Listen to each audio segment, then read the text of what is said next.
It starts with 30 distinct cuts of leather and can take 20 hours to complete, 4 hours for just the handle.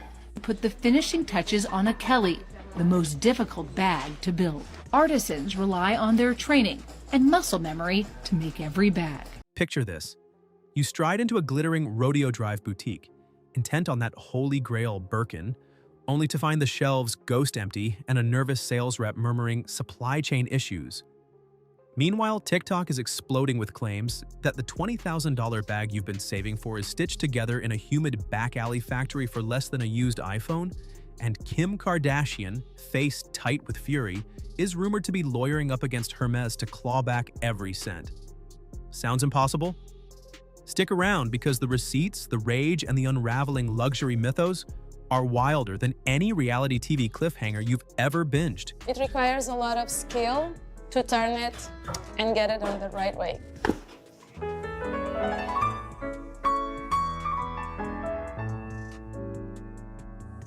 Il y a des bouchées, des bacs plus 4, 5, 6, on en a. Hein.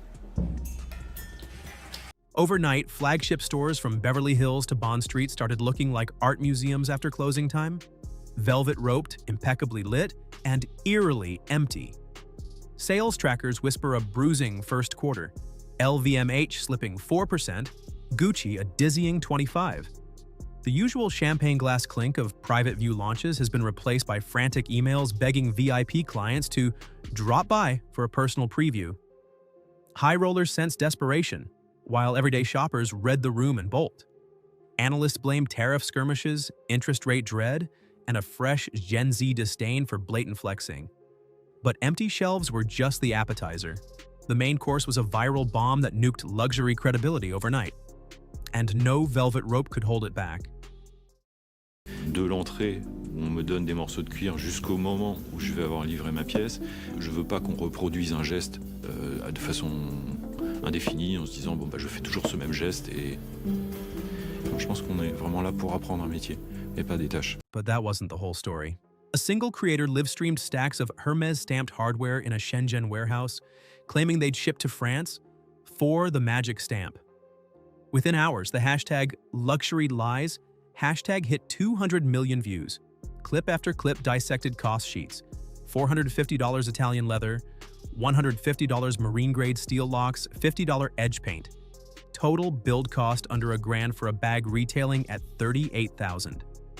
Viewers weren't just stunned, they felt duped.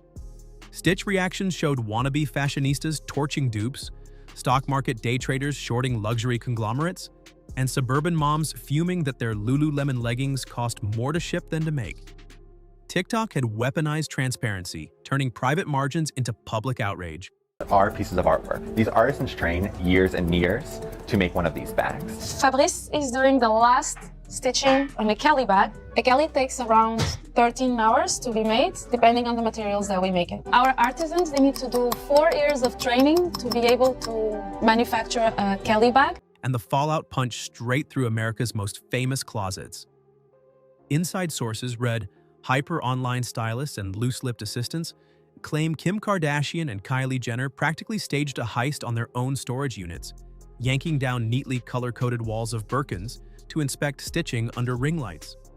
Allegedly, panic set in when serial numbers failed an authentication app favored by resellers. Word spread that the sisters drafted a cease and desist demanding full refunds plus damages for brand dilution. No court docket shows an official suit yet, but Hollywood's legal grapevine swears 2 heavyweight firms have prepped briefs. For a clan that treats handbags as both social handles and collateral for 9-figure lines of credit, the idea that their prized collection might be factory cousins to $50 dupes isn't just embarrassing, it's financially radioactive. But to grasp why they're spiraling, we have to cut into the myth, stitch by stitch. Back in 1984, Hermes execs sketched the first Birkin on an airplane napkin for chanteuse Jane Birkin. Hermes says, made in China, does it feel cheaper? No, that's not quality issue. It's luxury brand washing. Since then, the house has fed scarcity like a carefully pruned bonsai, limiting production, fanning waitlist folklore, and teaching sales associates to say, perhaps next season, with a Mona Lisa smile. Officially, each bag is hand-sewn start to finish by a single French artisan, whose initials hide inside the gusset. True for the hero line. But belts, charms, canvas garden totes, and even some leather prep quietly detour through subcontractors spanning Portugal, Romania, and yes, pockets of coastal China. Luxury law calls this transnational assembly. TikTok calls it the scam of the century. The gray area is roomy enough for rumor to live rent-free, and viewers are binge-watching every leak.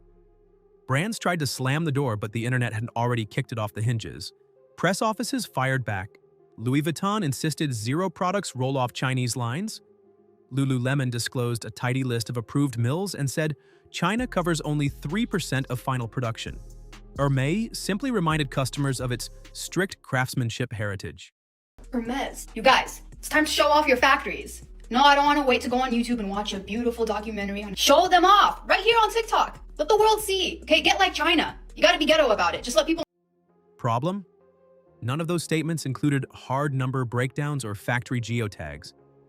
Investigative vloggers cross-referenced import records, spotting shipments of $250,000 leather orders landing in Guangzhou.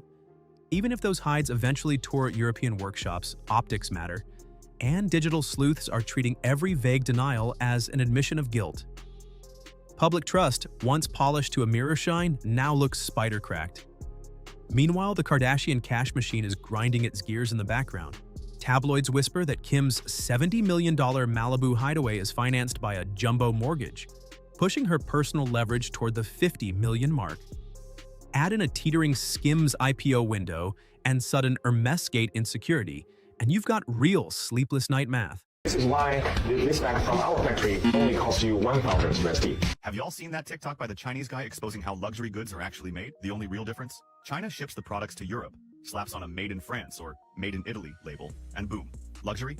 It's ridiculous. Remember, this is the same family rumored to bankroll elite parties for infamous moguls, ferry cash for Malaysian financiers, and funnel offerings through a private church. Allegedly, of course. To outside eyes, it looks like a perpetual hustle. Buy prestige, flip it into partnerships, leverage that into more cash, repeat. If the prestige itself crumbles, the engine stalls. And with every TikTok expose, the engine coughs louder. So what happens when exclusivity itself dies? The moment a status symbol feels attainable, elites leap sideways. Plastic surgery trends proved it. Once BBLs became a 3K flight to Turkey away, the sisters dissolved theirs, reclaimed waists, and rebranded Clean Girl. Now, as $500 mirror-quality Birkins flood Etsy, style editors spot celebs swapping logo-heavy accessories for nondescript stealth wealth totes. Luxury houses that built empires on visible flexing must court invisibility or lose their whales. Meanwhile, younger consumers cheer the democratization. If the rich resell panic dump their collections, why not scoop a pre-loved Kelly? A lot of requests, do Hermes next. And that's why we're here in the Highland Park Mall. Italy, made in China. Or maybe made in Chile. Oh yeah, that should be a thing, by the way. And call it eco-conscious. Class lines smudge, resentment flares, and the conversation turns from, is it real, to, why should I care? And that question cuts deeper than any knockoff. Market forecasters now model a 2% global luxury contraction for 2025, the harshest dip since the 2008 crash. Titans like Chanel tease blockchain certificates to prove provenance. Indie designers tout farm-to-closet traceability. Resale platforms position vintage as the ethical antidote. But the genie is sprinting down the boulevard. Once consumers see the margin spreadsheet, they never unsee it. I have spent over $100,000 of my own money dissecting luxury bags, cutting them open, analyzing every stitch, every layer. Why? Because I had to know what made those bags so expensive. If big brands want loyalty, they'll need daylight bright supply chains, not candlelit heritage stories. And Hermès? Either it coughs up ironclad proof that every Birkin is purely French, or it risks watching the crown jewel of conspicuous consumption turn into the internet's favorite cautionary meme. So is Kim gearing up for a courtroom showdown that could drag Hermès through months of discovery? Or is the whole frenzy just one more rumor the sisters can spin into clicks? Will luxury houses open their ledgers or double down on mystique and pray the algorithm moves on? Drop your verdict below, because whether your team pay for the craft or team grab the dupe, one thing's certain.